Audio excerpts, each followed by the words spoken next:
Como saber se é a hora certa de investir em tráfego?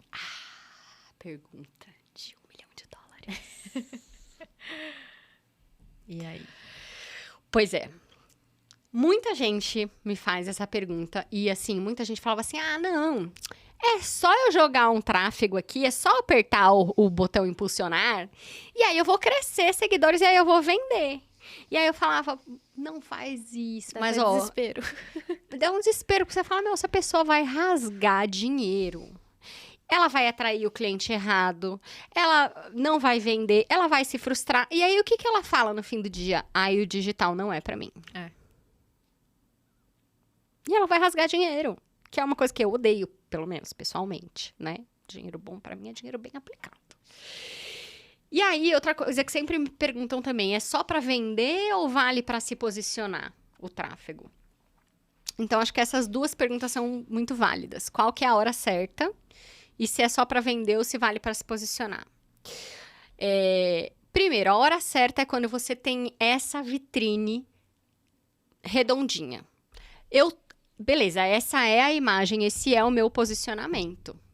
Agora é a hora de entrar com tráfego. Não importa se é para fazer as pessoas te conhecerem mais, ou seja, para fazer o seu posicionamento, a sua imagem, a sua narrativa chegar para mais gente, que é o que a gente chama de tráfego de alcance, não importa se é para vender.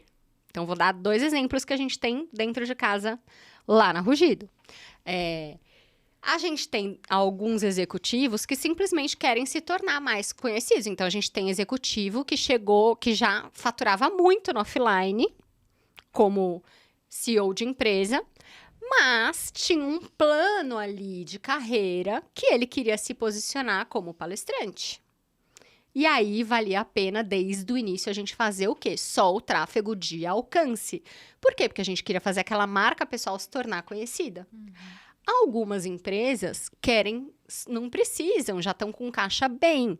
Vale só o tráfego de alcance. Então, eu quero só tornar a minha marca mais conhecida.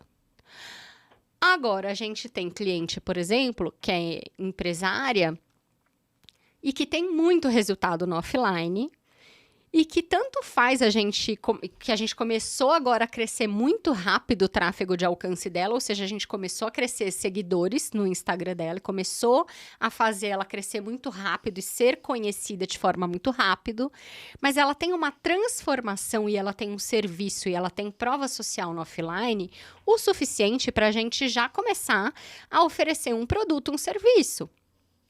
Então, a gente já pode acoplar o tráfego de conversão, o tráfego de vendas. Faz sentido eu ir lá, desenvolver uma página de vendas, colocar um tráfego de conversão desde o começo. Seja uma mentoria, seja um curso online, seja uma consultoria. A gente tem um médico, que a gente atende o médico e a clínica, que desde o começo a gente faz o tráfego de alcance, porque ele é maravilhoso, inclusive, que é meu médico, né? Dr. Marcos. E por quê? Porque a gente queria tornar o nome dele mais conhecido e logo a gente sabia que com isso a gente era mais rápido crescer o perfil dele pessoal do que o perfil da clínica. Sim. A gente investiu no tráfego de alcance no perfil dele e tá indo super bem, fora o alcance orgânico, porque vai muito bem o conteúdo dele. E a gente sempre fez o tráfego também de vendas para a clínica dele. E super funcionou. Então, basicamente, depende do momento e do objetivo da empresa e da marca pessoa física. Então, a gente deu alguns exemplos aqui já para a pessoa entender. Eu começo, mas assim, via de regra, você começar com tráfego de alcance e depois vender para esse público quente que você criou, ou seja, vender para quem te conheceu e começou a confiar em você, é neurociência. Sim. Conheci, passei a confiar, gerei um nível, por mais baixo que seja, de conhecimento, de reconhecimento de marca. É muito mais fácil eu converter venda do que uma marca que eu nunca vi na vida. E a gente teve um case de um cliente que hoje não é mais cliente, por motivos internos deles lá. E aí, a gente cresceu o perfil deles de 10 mil para quase 100 mil. Era um público super difícil de vender, que era um público de passagem, que era o público de gestante. A gente tinha 2 a 3 meses para vender. E quando o e-commerce deles anunciava para os seguidores que a gente conseguia atrair com estratégia de conteúdo, a gente dobrou as vendas no Sim. e-commerce deles. E era produto. E era um produto super difícil de vender para um Muito. público de passagem. Então, essa sempre vai ser a estratégia mais poderosa. Gerar o público do tráfego de alcance, né? Criar uma demanda reprimida ali e depois vender para esse público. Então, os dois são poderosíssimos. Mas não adianta fazer isso sem eu ter criado a base de tudo isso, que é a vitrine poderosa. Não adianta fazer tudo isso, porque eu vou rasgar dinheiro. Eu posso ter R$1 milhão para botar em tráfego, Bru. Se eu não tiver essa vitrine bem construída, se eu não tiver uma estratégia base para isso, eu vou rasgar dinheiro. Não tem jeito.